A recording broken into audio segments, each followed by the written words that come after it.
very likely will have the sniffles through this video. It's required for your little output here to have the stem spacing value. Here I just say stem spacing I equals stem spacing average. That's kind of hard-coded. I don't know. So before I did this, I just said 1. I hard-coded it right here. But you have all your other values very nicely coming from this spreadsheet. So I made some changes. So I think it's good form. There's a lot of Pythonic improvements we can make to this code. There's a lot of things that I've personally learned about Python that I feel more comfortable with now that other people kind of use as standards. You know, we can talk about those if you want. It would make it maybe easier. But anyways, so one of the things that's usually good practice is getters and setters. So like instead of just saying like this equals a thing, like this equals 1, it's good to use a getter. This is a getter, like go get the number. And then anything can be inside of that getter. So here's the changes I made. So here's the getter method. And then all it says is return 1. But it also has notes that say like, yo, it also should be doing different things. Like it really should be coming from a spreadsheet, you know? And if it was coming from a spreadsheet, it would belong with the other spreadsheet stuff. And that's probably where I'll put it right now. But yeah, so this is saying like, look, here's me explaining where this number comes from. We're just assuming that. Let's see. Look at figure 2.7 in Austin's thesis.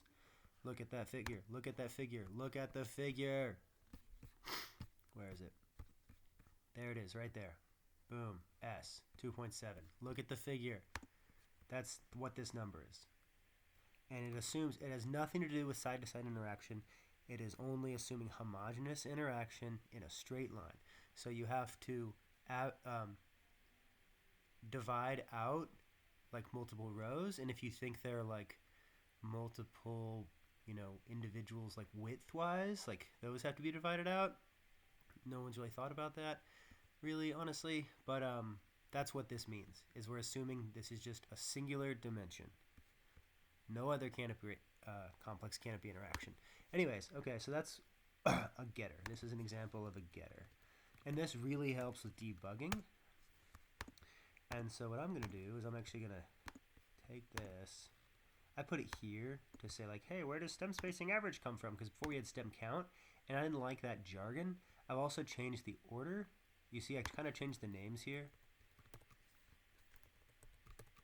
From stem height to beam length stem height, and from bar bottom to force bar height bar bottom, just to be, you know, super rigorous and to kind of use some naming convention that Austin hints at in here.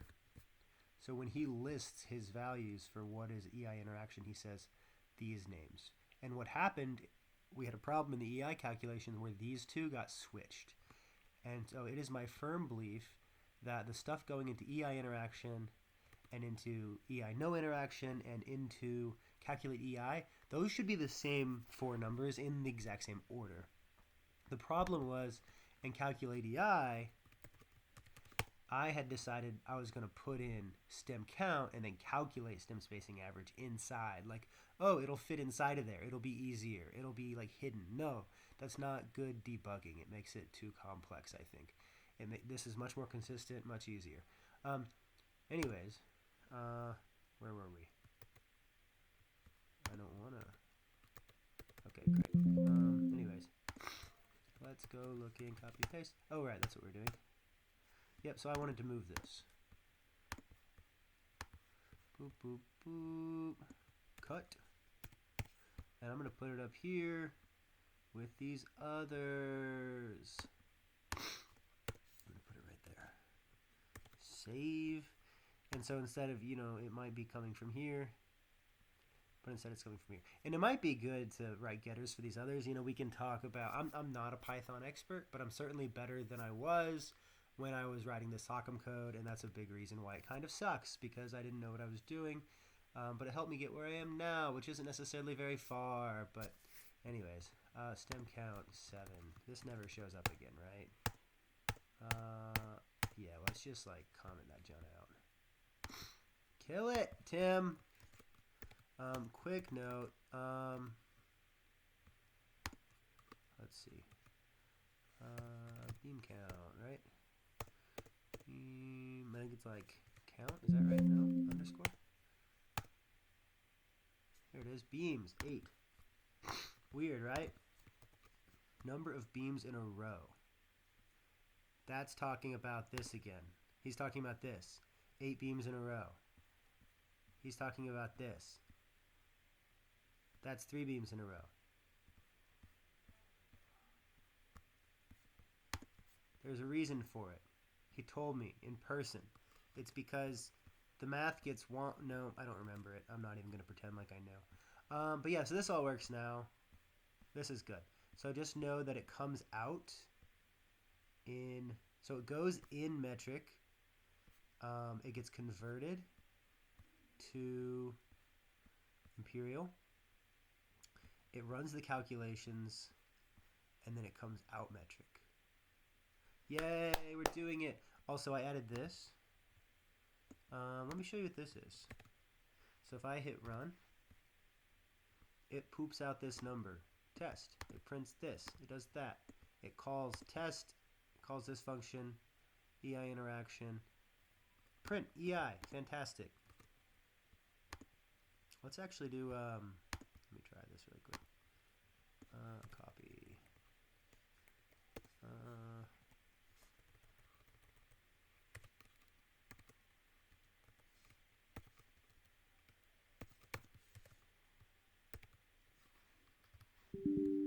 Hush, child.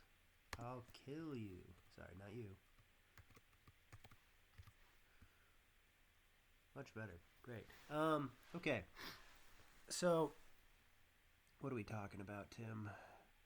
What are we talking about? Okay, so what this is a way to say only do this thing if you're running this script.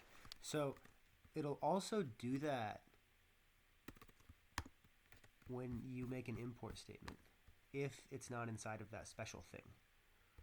So right here, when you import something, it runs everything because it has to know what to import. So it sets all these values, it imports these libraries, and before it would run this. So like, let me show you what happens if you don't put this in here. Save. Great, so you're over here in processor, run. Now look, it's right there. It's at the top.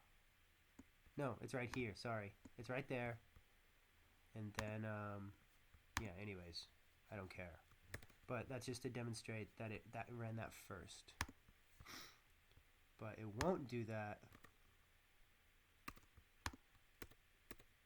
Save. Now. Great. And it didn't do it. See, it's not there anymore. Very exciting stuff. Oh, let me just go ahead and demonstrate that this appears to work. So,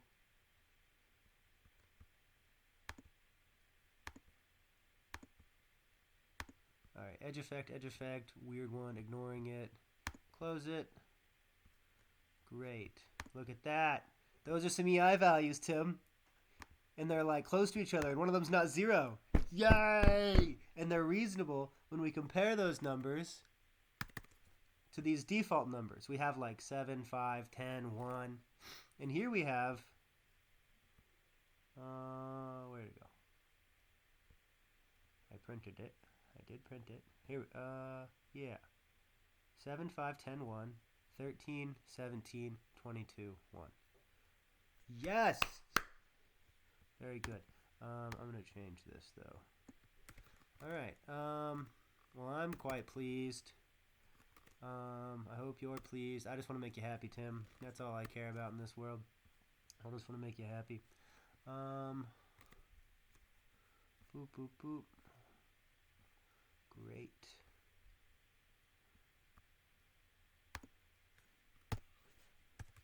Print unit of EI.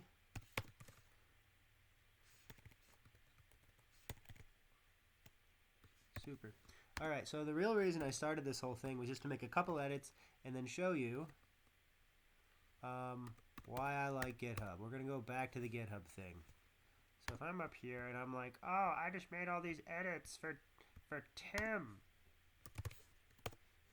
I made some edits for Tim, and they're there now.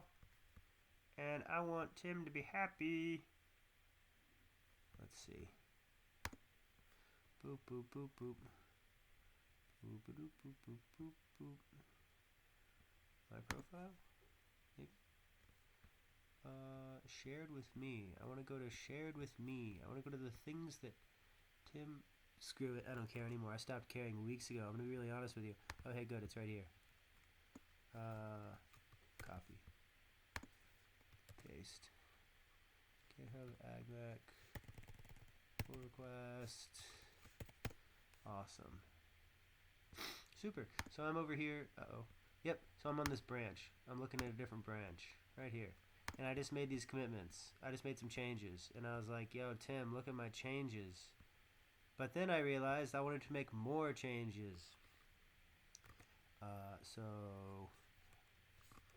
instead of, it's easy. I can make any change I want and then just say git add dot and then say git commit video updates.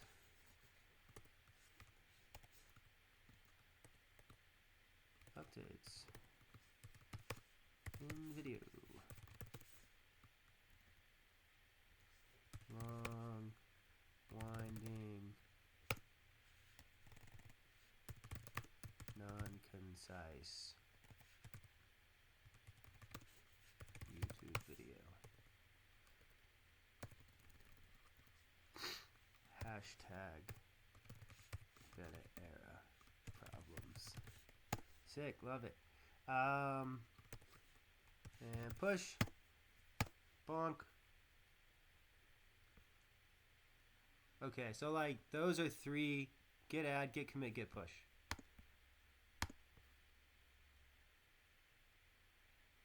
Sick, it's on the internet. Those are the two files that you just watched me change. 3 files. Nope, 2 files. So change PyCatch because PyCatch is like, it's the C version. It's when the Python code gets converted to C code. And so it's .pyc files, if I'm not entirely mistaken. I could be wrong about that. That's what I think it is. Now, yes, we're good. Awesome, Tim. Okay, thanks for watching. I hope this helps. Let me know if you have any questions. You're going to make it. You're going to get your shit in by Friday. Awesome. Have fun. Bye.